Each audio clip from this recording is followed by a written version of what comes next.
నమస్కారం, ప్రవాహ మీడియాకి స్వాగతం. హెడ్లైన్ చూద్దాం.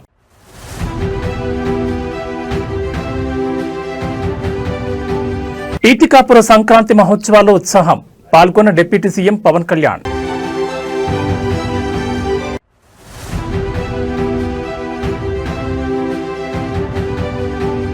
వర్సిటీ భూములపై కాంగ్రెస్ సర్కార్ కుట్రలు, కాంగ్రెస్ ప్రభుత్వంపై కేటీఆర్ సంచలన ఆరోపణలు.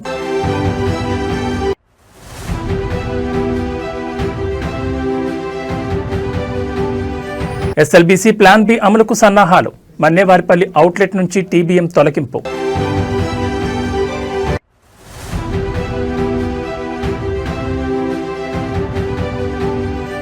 నల్గొండ జిల్లాలో ఘోర రోడ్డు ప్రమాదం, అక్కడికక్కడే 3 దుర్మరణం.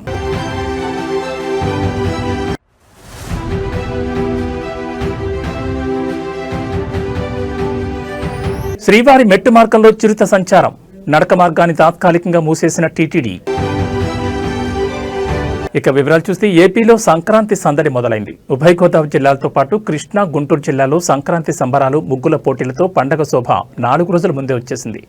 వీధుల్లో హరిదాసుల సందడి, రంగవల్లుల్లో గొబ్బెమ్మలు, ఆరుబయట పిండి వంటలు, చుట్టాల కబుర్లు, బంతి భోజనాలు, కోడి పందాలతో పండగ హడావిడి మొదలైంది. డిప్యూటీ సీఎం పవన్ కళ్యాణ్ సొంత నియోజకవర్గమైన పిఠాపురంలో ఈటికాపుర సంక్రాంతి మహోత్సవ వేడుకలను ఆయన ప్రారంభించారు. ఈ సందర్భంగా చిన్నారులకు భోగి పండ్లను పోసి ఆశీర్వదించారు. అనంతరం రాష్ట్ర పర్యాటక శాఖ ఆధ్వర్యంలో హస్తకళలు, చేనేత కళల గొప్పతనాన్ని చాటి చెప్పేలా ఏర్పాటు చేసిన స్టాళ్లను ఆయన పరిశీలించారు. ప్రధానమంత్రి మాతృవందన యోజన కింద గర్భిణీ స్త్రీలకు ప్రభుత్వం తరపున సారిని అందించి ఆశీర్వదించారు. వారికి పోషకాహార కిట్లను అందజేశారు. అనంతరం సంక్రాంతి మహోత్సవాల్లో పవన్ కళ్యాణ్ ఉత్సాహంగా పాల్గొన్నారు. అక్కడి కళాకారులతో కలిసి సరదాగా డాన్స్ చేయగా పవన్ స్టెప్పులకు అభిమానులు కేరింతలు కొట్టారు. ఆవిష్కరణ మహోత్సవ వేడుకలకు మరి ఈ వేదిక సిద్ధంగా ఉంది. హరిజనులు, అదేవిధంగా కూచిపూడి నృత్య ప్రదర్శనలు, తింసా నృత్యాలు, ఇలా అంగరంగ వైభవంగా సాంస్కృతిక కళాత్మక రూపాలతో గౌరవ ఉప ముఖ్యమంత్రి వర్యులు వారికి స్వాగతం పలకడం జరుగుతోంది.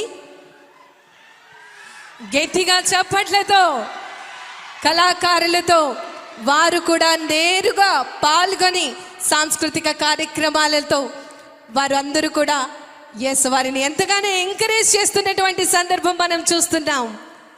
తింసా నృత్యం మన అందరికీ తెలుసు. యూనివర్సిటీ భూములపై కాంగ్రెస్ ప్రభుత్వ వ్యవహారాన్ని బీఆర్ఎస్ వర్కింగ్ ప్రెసిడెంట్ కేటీఆర్ తీవ్రంగా ఖండించారు. హైదరాబాద్లోని నందినగర్ నివాసంలో కేటీఆర్తో మౌలానా ఆజాద్ నేషనల్ ఉర్దూ యూనివర్సిటీ విద్యార్థులు సమావేశమయ్యారు. యూనివర్సిటీకి చెందిన 50 ఎకరాల భూమిపై కాంగ్రెస్ ప్రభుత్వం చేస్తున్న కుట్రలపై చర్చించారు. అనంతరం కేటీఆర్ మీడియాతో మాట్లాడుతూ ఉర్దూ యూనివర్సిటీని నిర్వీర్యం చేసే కుట్రలను విద్యార్థులు వివరించారని తెలిపారు. ఓఆర్ఆర్ కోసం మౌలానా ఆజాద్ నేషనల్ ఉర్దూ యూనివర్సిటీ గతంలో 32 ఎకరాలు ఇచ్చిందని కేటీఆర్ తెలిపారు. కాజాగూడ లింక్ రోడ్ కోసం మరో 7 ఎకరాల భూమి ఇచ్చారని పేర్కొన్నారు. ఇప్పుడు మళ్లీ 50 ఎకరాల భూమిపై రేవంత్ సర్కార్ కుట్రలు చేస్తోందని ఆరోపించారు. ప్రస్తుతం రాష్ట్రం రియల్ ఎస్టేట్ బ్రోకర్ చేతిలో ఉందని అన్నారు. అగ్రికల్చర్ యూనివర్సిటీ, హెచ్సియు భూములపై రేవంత్ కుట్రలు చేస్తారని మండిపడ్డారు. హెచ్సియులో 10,000 కోట్ల కుంభకోణం జరిగితే కేంద్రం ఎందుకు స్పందించడం లేదని ప్రశ్నించారు. యూనివర్సిటీ భూములపై రేవంత్ సర్కార్ విరుచుకుపడుతోందని కేటీఆర్ విమర్శించారు. రాజ్యాంగాన్ని చేతిలో పట్టుకుని రాహుల్ గాంధీ చేస్తుంది ఇదేనా అని ప్రశ్నించారు. మైనార్టీలపై ప్రేమ అంటే ఇదేనా అని నిలదీశారు. 2 లక్షల ఉద్యోగాలు ఏమయ్యాయని కాంగ్రెస్ అగ్రనేత రాహుల్ గాంధీని ప్రశ్నించారు. మళ్ళీ తిరిగి 2-2.5 ఏళ్లలో కేసీఆర్ గారి ప్రభుత్వం వస్తుంది. వచ్చిన తర్వాత ఇదే యూనివర్సిటీలో ఆ ల్యాండ్ లోనే ఎక్స్పాన్షన్ కి కావాల్సిన డబ్బులు కూడా అవసరమైతే స్టేట్ గవర్నమెంట్ నుంచి మేమిచ్చి మీకు అండగా నిలబడతాం. Future expansion also we will take responsibility if the central government does not act. We will add infrastructure, we will come back and we will stand by the students. And in this fight they are meeting every political party, they are meeting every political leader. I wish them the best. We are with you. We'll raise our voice in all forums. We'll raise our voice in Rajya Sabha where we have representation. We'll also come with you to Delhi if need be. Delhi भी आएंगे और union government से भी सवाल करेंगे कि क्यों कर रहे हो आप ये लोग ये सब. तो इसीलिए मैं आपसे कहना चाहता हूं, మీడియా కూడా నేను ధన్యవాదాలు చెప్తాను. ఎందుకంటే మీరు అందరూ కూడా ఇష్యూని సపోర్ట్ చేస్తా ఉన్నారు. సెంట్రల్ యూనివర్సిటీలో ఎట్లా అయితే ఈ ప్రభుత్వం భూములను గుంజుకునే ప్రయత్నం చేసిందో ఇక్కడ మౌలానా ఆజాద్ యూనివర్సిటీలో కూడా అదే రకంగా భూములను లాక్కునే ప్రయత్నం చేస్తున్నది. మరి నిన్న ఏం జరిగింది? నిన్న రాత్రి 2 ఏళ్లు గడిచిపోయింది, 25 నెలలు దాటిపోయింది. ఇంతవరకు 10,000 ఉద్యోగాలు కూడా ఇవ్వలేదు మీరు. ఏమైనా నీ 2 లక్షల ఉద్యోగాలని చెప్పి పిల్లలు రోడ్డెక్కితే వాళ్ళని ఇష్టం వచ్చినట్టు గొడ్లను కొట్టినట్టు కొట్టి వాళ్ళని 7 పోలీస్ స్టేషన్లో నిన్న ఈ దిక్కుమాలిన ప్రభుత్వం వారిని నిర్బంధించింది. ఈ రోజు కూడా ఉదయం నుంచి మళ్లీ అరెస్టుల మీద అరెస్టులు చేస్తా ఉన్నారు. ఎందుకు? ముఖ్యమంత్రి గారు అక్కడేదో బట్టల షాప్ ఓపెనింగ్ కోతున్నట్ట దానికోసం ఆ రోడ్ పోతుంటే ఎక్కడ ముఖ్యమంత్రికి అడ్డం వచ్చి నోటిఫికేషన్ లేవి అని నిలదీస్తారు, ముఖ్యమంత్రిని దిగ్బంధం చేస్తారన్న భయంతో ఇలా పోలీసులను అడ్డం పెట్టుకుని ఒకటి మనం చూస్తూ ఉంటాం సినిమాల్లో, టీవీల్లో సీరియల్ కిల్లర్లను చూస్తుంటాం. అట్లాగే ఈ కాంగ్రెస్ ప్రభుత్వం ఎట్లా ఉందంటే సీరియల్ స్నాచర్ వీళ్ళు. ఇది మొదటిది కాదు, ప్రభుత్వ భూమి వీళ్ళు లాక్కునే ప్రయత్నం చేస్తున్నది. మీకు గుర్తుండాలి, ప్రొఫెసర్ జయశంకర్ గారి పేరు మీద ఉన్న వ్యవసాయ విశ్వవిద్యాలయం నుంచి 100 ఎకరాల స్థలాన్ని తీసుకున్నారు. అక్కడ విద్యార్థులు మొత్తం పోరాటం చేసినా, ఆందోళన చేసినా వారి ఉద్యమాన్ని అణిచివేసి 100 ఎకరాలు తీసుకుని అక్కడ హైకోర్టు కడతామని చెప్పి వారు ప్రభుత్వం వారు ఆనాడు కూడా స్వాధీనం చేసుకున్నారు. రాష్ట్రంలో ఎక్కడా భూమి లేదన్నట్టు విశ్వవిద్యాలయం మీద పడి ఆ ల్యాండ్ గుంజుకున్నారు.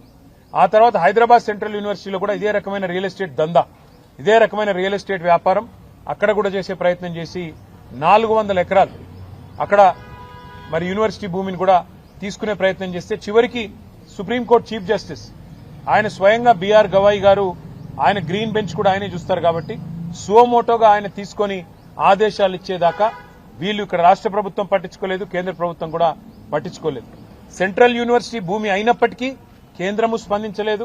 ఇక్కడ రాష్ట్రం అయితే ఒక రియల్ ఎస్టేట్ బ్రోకర్ చేతిలో ఉంది కాబట్టి రాష్ట్రం ఎట్లాగూ వాళ్లే హరాస్మెంట్ చేస్తున్నారు కాబట్టి వాళ్ళు స్వయంగా పట్టించుకోలేదు. కానీ సుప్రీంకోర్టు ఇన్వాల్వ్ అయిన తర్వాత నిజంగా ఒక బాధాకరమైన సంఘటన జరిగింది. సుప్రీంకోర్టు ఇన్వాల్వ్ అయ్యి ఒక సెంట్రల్ ఎంపవర్డ్ కమిటీని వేసిన తర్వాత ఆ కమిటీ చెప్పింది స్పష్టంగా 10,000 కోట్ల కుంభకోణం. అశోక్ నగర్ లో సినిమా థియేటర్ ప్రారంభోత్సవానికి వెళ్తున్న ముఖ్యమంత్రి రేవంత్ రెడ్డిపై మాజీ మంత్రి హరీష్ రావు తీవ్రస్థాయిలో విమర్శలు గుప్పించారు. వినోద కార్యక్రమాలకు వెళ్తున్న ముఖ్యమంత్రికి అదే ప్రాంతంలో ఉన్న నిరుద్యోగుల ఆవేదన వినిపించడం లేదని ఆయన ప్రశ్నించారు. హరీష్ రావు రేవంత్ రెడ్డికి సూటుగా సవాల్ విసిరారు. ఎన్నికల సమయంలో ఇదే అశోక్ నగర్ కు రాహుల్ గాంధీతో కలిసి వచ్చి అధికారంలోకి వచ్చిన మొదటి ఏడాదిలోనే 2 లక్షల ఉద్యోగాలు ఇస్తామని హామీ ఇచ్చారు. ఇప్పుడు అదే అశోక్ నగర్ కు వస్తూ నిరుద్యోగులను కలిసే ధైర్యం మీకుందా అని నిలదీశారు. థియేటర్ పక్కనే ఉన్న సెంట్రల్ లైబ్రరీకి వెళ్లి అక్కడ ఉద్యోగాల కోసం వేచి చూస్తున్న నిరుద్యోగుల పరిస్థితిని చూడాలని రేవంత్ రెడ్డి సూచించారు. అసెంబ్లీలో మంత్రి శ్రీధర్ బాబు అందరికీ ప్రభుత్వ ఉద్యోగాలు ఇవ్వలేమని చెప్పడం నిరుద్యోగులను వంచడమేనన్నారు. బట్టి విక్రమార్క ప్రకటించిన జాబ్ క్యాలెండర్ ఒక జాబ్లెస్ క్యాలెండర్ గా మిగిలిపోయిందని ఎద్దేవా చేశారు. ఇవాళ రేవంత్ రెడ్డి గారు ఒక సినిమా థియేటర్ ఓపెనింగ్ పోతున్నారు. పోనీ మంచిదే, సినిమా టాకీస్ ఎవరు అశోక్ నగర్ లో పిలిచిందట, ఇబ్బంది కత్తిరించినందుకు అశోక్ నగర్ కు పోతున్నారు cinema talkies inauguration. Revanth Reddy మరి పోతున్నావు అశోక్ నగర్ కానీ మరి ఎలక్షన్ల ముందు అదే అశోక్ నగర్ లో సెంట్రల్ లైబ్రరీకి పోయినావు, యాదుకుందా? నువ్వు రాహుల్ గాంధీ కలిసి అశోక్ నగర్ లో ఆ సినిమా టాకీస్ పక్కకే సెంట్రల్ లైబ్రరీ ఉంటుంది. అక్కడ మెట్ల మీద కూర్చొని బిడ్డ మాకు గవర్నమెంట్ వచ్చేటట్టు చేయి, మా గవర్నమెంట్ వస్తే కాంగ్రెస్ ప్రభుత్వం రాగానే 2 లక్షల ఉద్యోగాలు ఒకటే ఏడాది ఇస్తా అని మాట ఇచ్చేచ్చినావు. మరొక్కసారి పోయిరారా అందాక సినిమా టాకీస్ రిబ్బన్ కత్తిరించినాక ఒక్కసారి అశోక్ నగర్ సెంట్రల్ లైబ్రరీకి పోయిరారాదు. పోయి ఏం చేసినావో వాళ్ళకి ఇచ్చిన మాట ఏందో ఒక్కసారి మాట్లాడు. నిన్న దిల్సుఖ్ నగర్ లో పిల్లలంతా రోడ్ల మీదకి వచ్చి ధర్నా చేసాం. ఎన్నికల ముందు కాంగ్రెస్ వాళ్ళేమో 2 లక్షల ఉద్యోగాలు ఏడాది ఇస్తాం, గవర్నమెంట్ ఉద్యోగాలు ఇస్తామన్నారు. నిన్న అసెంబ్లీలో మంత్రి శ్రీధర్ బాబు గారు చెప్తున్నారు, గవర్నమెంట్ ఉద్యోగాలు ఏడుంటాయి బై, ప్రైవేట్ లో నౌకరు చేసుకోపోయి అందరికి గవర్నమెంట్ ఉద్యోగాలు ఇచ్చి సాధ్యమవుతుందా, ఇది కాదు అని చేతులు ఎత్తేసాడు. బట్టి విక్రమార్క గారేమో జాబ్ క్యాలెండర్ పెట్టి జాబ్లెస్ క్యాలెండర్ చేసేసిండు దాన్ని. మరి ఇప్పుడు అశోక్ నగర్ కు రేవంత్ రెడ్డి గారు సినిమా టాకీస్ ఇనాగ్రేషన్ పోతే 1000 మంది పోలీసు వాళ్ళని పెట్టిరట. ఏదైనా సందులకెళ్ళి పొలాలు అత్తారేమో అడుగుతారేమో అని 1000 మంది పోలీసు వాళ్ళని పెట్టుకుని సినిమా టాకీస్ ఇనాగ్రేషన్ పోతుండే. ఇప్పుడు నిన్న మొన్న దిల్సుఖ్ నగర్ లో పిల్లలు పాపం ఏమైనాయి మా 2 లక్షల ఉద్యోగాలు, ఏమైంది మా జాబ్ క్యాలెండర్ అని అడిగితే వాళ్ళ ఈపులని వాయగొట్టేసి బూతులు. సంగారెడ్డి జిల్లా కొల్లూరులో 9 ఎకరాలకు పైగా భూమిని కబ్జా చేసేందుకు యత్నించారు కొందరు వ్యక్తులు. రాత్రికి రాత్రి 200 మందికి పైగా దుండగులు ప్రైవేట్ భూమి వద్దకు చేరుకున్నారు. కంటైనర్, నేమ్ బోట్లు, రేలింగ్ పైపులతో డీసీఎం, ట్రాలీ, ఆటోలు అర్ధరాత్రి వేళ వచ్చి హల్చల్ చేశారు. జేసీబీల సహాయంతో ప్రహారీ గోడలు తొలగించి రేలింగ్ పైపులను పాతిన వైనం కనిపిస్తోంది. దుండగులు సెక్యూరిటీ గార్డులను కిడ్నాప్ చేసి నార్సింగ్ వద్ద వదిలేసి వచ్చారు. మరో వాచ్మెన్ దంపతులపై దాడి చేసి చంపుతామని బెదిరింపులకు పాల్పడ్డారు. G Madhavi wife of Bhagwant రెడ్డికి చెందిన సర్వే నెంబర్ 192/9లోని 5.12 గుంటల భూమి, చెదలవాడ శ్రీనివాస్ చెందిన 4 ఎకరాల భూమి ఉన్నట్లు అధికారులు గుర్తించారు. వదిలిపెట్టిన సెక్యూరిటీ గార్డుల ద్వారా సమాచారం అందుకున్న సూపర్వైజర్ పోలీసులకు సమాచారం ఇవ్వడంతో కొల్లూరు పోలీసులు ఘటనా స్థలానికి చేరుకున్నారు. రాత్రి దాదాపు 20 మంది మహిళలు, 12 మంది పురుషులను అదుపులోకి తీసుకున్నట్లు కొల్లూరు పోలీసులు తెలిపారు.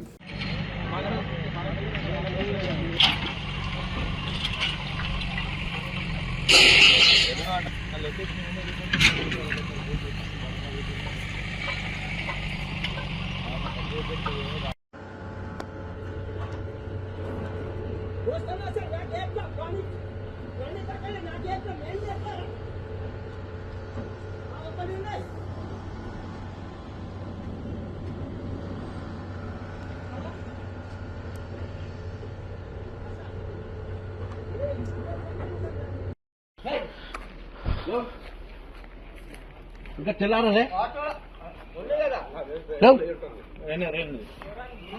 ఉండు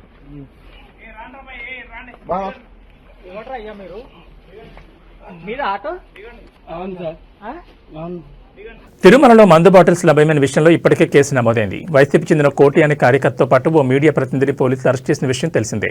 అయితే కోటి అనే వ్యక్తి టీటీడీ మాజీ చైర్మన్ వైసీపీ నేత భూమన కరుణాకర్ రెడ్డి అనుచరుడని కూటమి నేతలు ఆరోపిస్తున్నారు. మద్యం బాటిళ్ల వివాదం వైసీపీ కుట్రగా పేర్కొంటూ విమర్శల వర్షాన్ని కురిపిస్తున్నారు. దీనిపై భూమన కరుణాకర్ రెడ్డి స్పందిస్తూ శుక్రవారం మీడియాతో మాట్లాడారు. కూటమి ప్రభుత్వం తిరుమల పవిత్రతను దెబ్బతీస్తోందని భూమన ఆరోపించారు. మద్యం బాటిళ్లు లభ్యం అవడం వెనుక వైసీపీ పాత్ర ఉందనేది అవాస్తవమన్నారు. తప్పుడు కేసులు బనాయించి భయపెట్టే ప్రయత్నం చేస్తున్నారని విమర్శించారు. బిఎన్ఎస్ సెక్షన్ 152 కింద కేసు కట్టడం అత్యంత దారుణంగా అభివర్ణించారు. న్యాయమూర్తులు ఉన్నారు కాబట్టి తాము బతికిపోతున్నామన్నారు. లేదంటే వైసీపీ నేతలు కార్యకర్తలు జైళ్లే ఆవాసాలుగా మారేవన్నారు. ప్రస్తుతం TTD chairman BR Naidu private సైన్యాన్ని నిర్వహిస్తున్నారని అనుమానం వ్యక్తం చేశారు. వారే మద్యం తాగి బాటిళ్లను అక్కడ పడేశారని ఆరోపణలు గుప్పించారు. 25 గోను సంచుల నిండా మద్యం బాటిల్ బయటపడిన విషయం నిజం కాదా అని ఆయన కూటమి ప్రభుత్వాన్ని ప్రశ్నించారు. మద్యం బాటిళ్లు వేసింది వైసీపీ కార్యకర్తనే అయితే దూరం నుంచి ఉన్న సీసీటీవీ ఫుటేజ్ కాకుండా దగ్గరగా ఉన్న సీసీటీవీ ఫుటేజ్ విడుదల చేయాలని సీఎం చంద్రబాబుకు సవాల్ విసిరారు. నిజంగా నీవు భక్తిపరుడువే అయితే నిరంతరం కరుణాకర్ రెడ్డి భక్తిపరుడు కాదని మాట్లాడుతున్నావే, ఛాలెంజ్ విసురుతున్నా. ఆ మొత్తం సీసీ ఫుటేజ్ ని బయట పెట్టండి. ఒకవేళ నువ్వు అన్నట్టుగానే కోటి చేశాడు అన్నది మరి ఏమైంది మీ భద్రతా వ్యవస్థ? కింద అంత పెద్ద ఎత్తున టాస్క్ ఫోర్స్ అంతా ఉంటుంది కదా, చెక్ పోస్ట్ ఉంది కదా, ఎలా వెళ్ళినాయి? మా వాళ్ళు తీసుకుపోతూ ఉంటే ఎందుకు పట్టుకోలేకపోయినామైనటువంటి సమస్యలు వస్తున్నాయి కొండ మీద. ఏదో నేను చేశానని బీఆర్ నాయుడు అంటున్నాడు.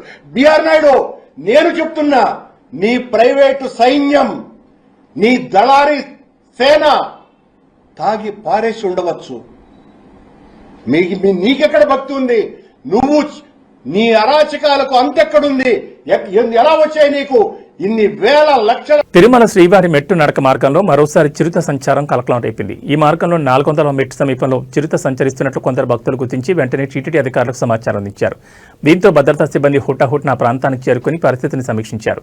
భక్తుల భద్రతను దృష్టిలో ఉంచుకుని టీటీడీ అధికారులు శుక్రవారం ఉదయం శ్రీవారి మెట్టు మార్గంలో రాకపోకలను తాత్కాలికంగా నిలిపివేశారు.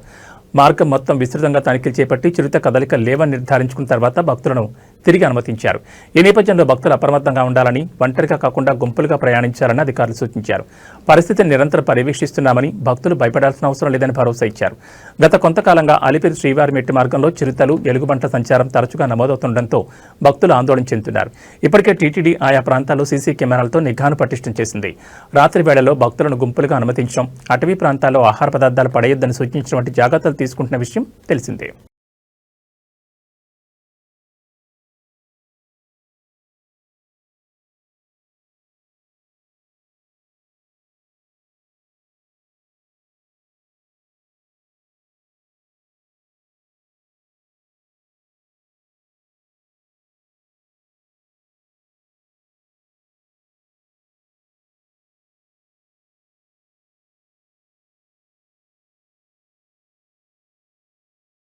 ఏళ్లుగా పెండింగ్ లో ఉన్న శ్రీశైలం ఎడమగట్టు కాలువ సొరంగ మార్గం పనులను పూర్తి చేసేందుకు తెలంగాణ ప్రభుత్వం ప్లాన్ బి అమలు చేయబోతోంది. సాంకేతిక సమస్యలు, భౌగోళిక అడ్డంకుల దృష్ట్యా ఇప్పటి వరకు కొనసాగించిన టన్నెల్ బోరింగ్ మెషిన్ పద్ధతిని పక్కన పెట్టనుంది. సొరంగం తవ్వకంలో ఎదురవుతున్న అవాంతరాలను అధిగమించేందుకు ఇకపై డ్రిల్లింగ్ అండ్ బ్లాస్టింగ్ పద్ధతిని అనుసరించాలని అధికారులు ప్రభుత్వానికి విన్నవించారు. ఈ మేరకు ఇప్పటికే మన్నేవారిపల్లి అవుట్లెట్ వైపు ఉన్న భారీ టన్నెల్ బోరింగ్ మెషిన్ తొలగించే ప్రక్రియను కూడా విజయవంతంగా పూర్తి చేశారు. ఈ యంత్రాన్ని బయటకు తీసేందుకు ఇంజనీర్లు, సిబ్బంది సుమారు 4 రోజుల పాటు శ్రమించాల్సి వచ్చింది. గత ఏడాది ఫిబ్రవరిలో దోమలపెంట ఇన్లెట్ వైపు సొరంగం లోపల జరిగిన ఘోర ప్రమాదం కారణంగా పనులు పూర్తిగా నిలిచిపోయాయి. ఆ సమయంలో యంత్రాలు ఇరుక్కుపోవడం, భౌగోళికంగా రాళ్ల స్వభావం అనుకూలించకపోవడంతో ప్రాజెక్టు భవిష్యత్ ప్రశ్నార్థకంగా మారింది. 2 వైపులా పనులు ఆగిపోవడంతో ప్రభుత్వం ప్రత్యామ్నాయ మార్గాలపై దృష్టి సారించింది. సొరంగం మార్గంలో ఉన్న శిలల పటుత్వం, భూగర్భ జలాల ఉనికిని తెలుసుకునేందుకు ప్రభుత్వం ఇటీవల హెలిబోర్న్ మ్యాగ్నెటిక్ జియోఫిజికల్ సర్వే నిర్వహించింది. ఈ సర్వే నివేదిక అధికారులకు అందడంతో దాని ఆధారంగా తవ్వక పనులను పునఃప్రారంభించేందుకు సిద్ధమయ్యారు. కొత్త పద్ధతిలో పనులు చేపడితే తక్కువ సమయంలోనే మిగిలిన తవ్వకాలు పూర్తి చేయొచ్చని నిపుణులు భావిస్తున్నారు.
रास्ता दिख रहा है साहब उधर?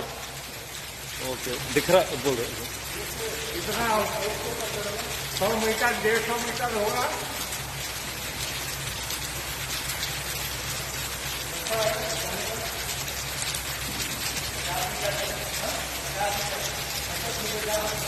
पचास मीटर तक है।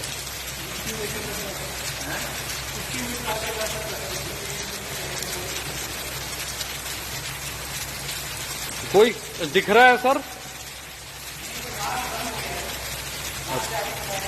अच्छा,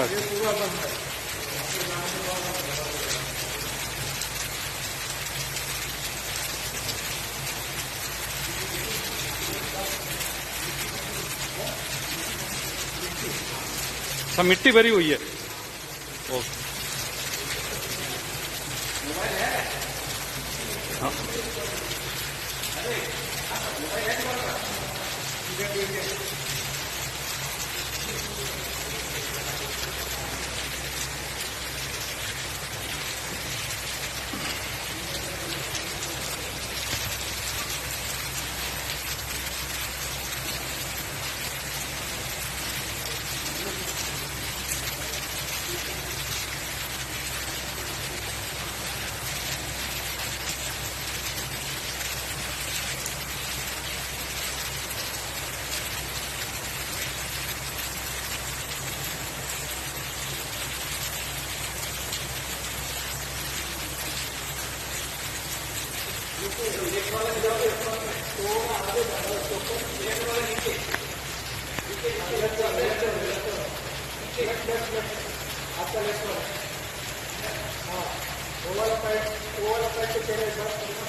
ये ब्लोअर का भी हो सकता है सर, वो आवाज में ब्लोअर आगे लहरा रहा हो ऐसे और दूर तक।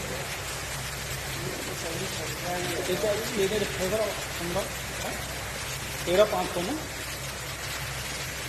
पंप स्टेशन 5 है ना ये। 13,500 और आवाजें आ रही है।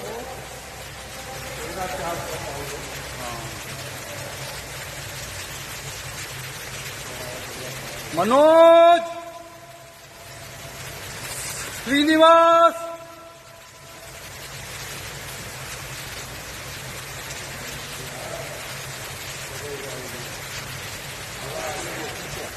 नहीं सर, बेल्ट डैमेज है इसके बाद में, बेल्ट डैमेज है ना इसके बाद। యూనివర్సిటీ భూములను కొల్లగొట్టేందుకు రేవంత్ సర్కార్ కుట్రలు చేస్తోందని మను విద్యార్థులు ఆరోపించారు. భూముల అమ్మకాలపై పోరాటం చేస్తుంటే వేధిస్తున్నారని మండిపడ్డారు.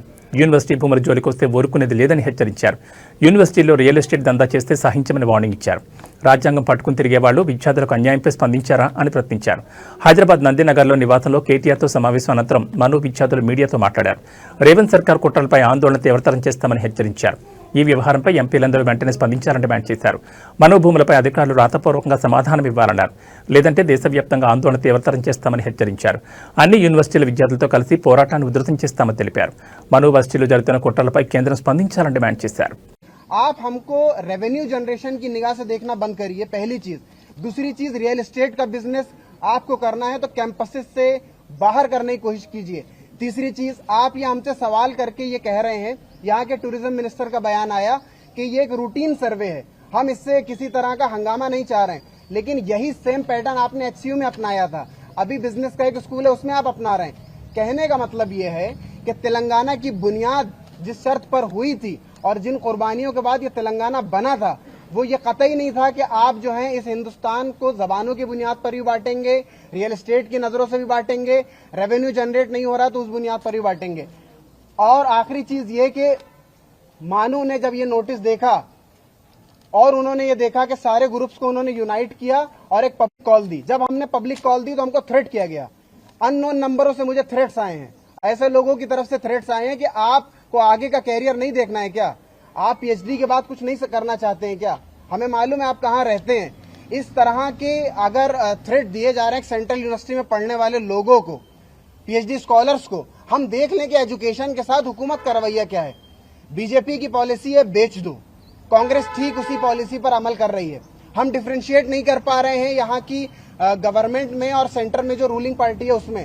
तो अगर ये पैटर्न बना रहा तो मैं आखिर में ये कहना चाहता हूं कि मानू में तकरीबन 60,000 लोग डिस्टेंस से जुड़े हुए हैं। इसके 12 से ज्यादा ऑफ कैंपसेस हैं, रीजनल सेंटर चलते हैं, 120 कोर्सेज यहाँ चलते हैं, पूरा हिंदुस्तान को यहाँ पर रिप्रेजेंट किया जाता है।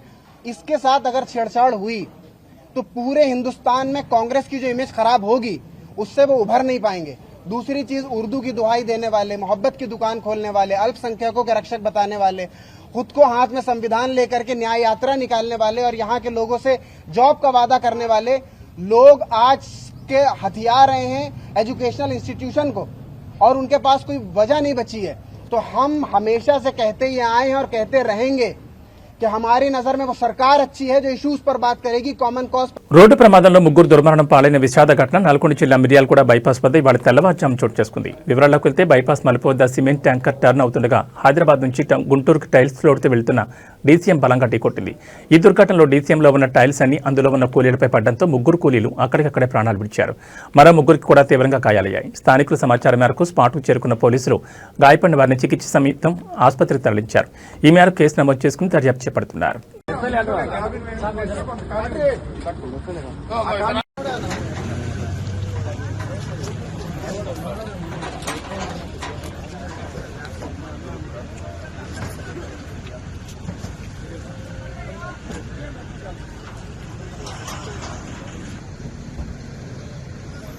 మహబూబాబాద్ జిల్లాలో అగ్ని ప్రమాదం జరిగింది. మరిపేట మండల కేంద్రంలోని హనీ 7 హిల్స్ బార్ అండ్ రెస్టారెంట్లో మంటలు చెలరేగాయి. జనవరి 9న ఉదయం తెల్లవారుజామున రెస్టారెంట్లో మంటలు వచ్చాయి. స్థానికుల సమాచారంతో ఘటనా స్థలానికి వచ్చిన ఫైర్ సిబ్బంది మంటలు ఆర్పేశారు. ప్రమాదంలో 2 2-వీలర్ వెహికల్స్ కూడా దగ్ధమయ్యాయి. రెస్టారెంట్ పూర్తిగా దగ్ధమైంది. దాదాపు 40 లక్షల వరకు ఆస్తి నష్టం వాటిల్లినట్టు తెలుస్తోంది. విద్యుత్ షార్ట్ సర్క్యూట్తో ప్రమాదం జరిగినట్టు తెలుస్తోంది. కేసు నమోదు చేసుకుని దర్యాప్తు చేస్తున్నారు పోలీసులు.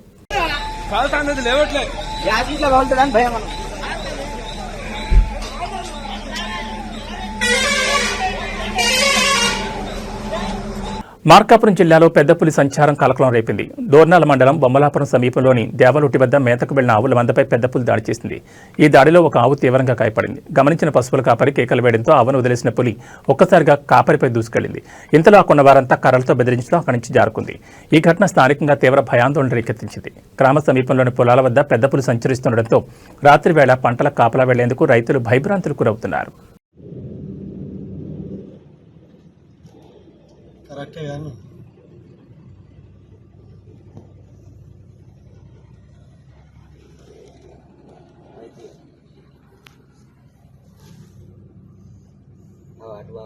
అటు వెళ్తాను రోడ్డు పక్కల పుంటే ఉన్నది కాదే, లోపలి పోతలేదు. పోనీ కొద్దిగా మీద పడదులే, అది ఇవ్వాలని ఏమంటలే అంట. 4-5 రోజులు అవుతుంది.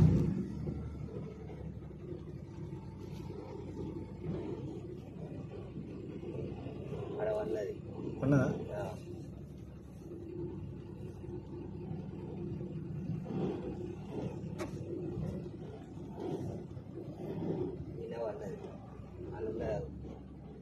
అవునా? ఆరన్ కొట్టు గిన్నె. ఇరాన్ రాజధాని టెహరాన్ ఇతర నగరాల గుండా పెద్ద సంఖ్యలో నిరసనకారులు కవాతు చేస్తున్నట్లు పలు వీడియోల్లో కనిపిస్తోంది. ఇవి ఇరాన్ మత నాయకులకు వ్యతిరేకంగా గత కొన్నేళ్లలో జరిగిన అతిపెద్ద నిరసనలని చెబుతున్నారు. నిన్న రాత్రి టెహరాన్లో ఇరాన్లోని 2వ అతిపెద్ద నగరమైన మహషాద్లో శాంతియుత ప్రదర్శనలు జరిగాయి. భద్రతా దళాలు ఈ నిరసనలు ఆపలేదు. బీబీసీ పర్షియన్ ఆ వీడియోలను తనిఖీ చేసి ధృవీకరించింది. మరోవైపు దేశవ్యాప్తంగా ఇంటర్నెట్ బ్లాకౌట్ ఉందని ఒక మానిటరింగ్ గ్రూప్ రిపోర్ట్ చేసింది. ఇరాన్ సుప్రీం నాయకుడు అయతుల్లా అలీ ఖొమైనీని తొలగించాలని డిమాండ్ చేస్తూ నిరసనకారులు మాట్లాడడం వీడియోలో వినిపిస్తోంది. ప్రవాసంలో నివసిస్తున్న ఇరాన్ మాజీ రాజకుమారుడు రిజా పహ్లావి తిరిగి ఇరాన్ రావాలని కూడా వారు పిలుపునిచ్చారు. రోడ్డెక్కి నిరసన తెలియజేయమని రిజా పహ్లావి తన మద్దతుదారులను కోరారు.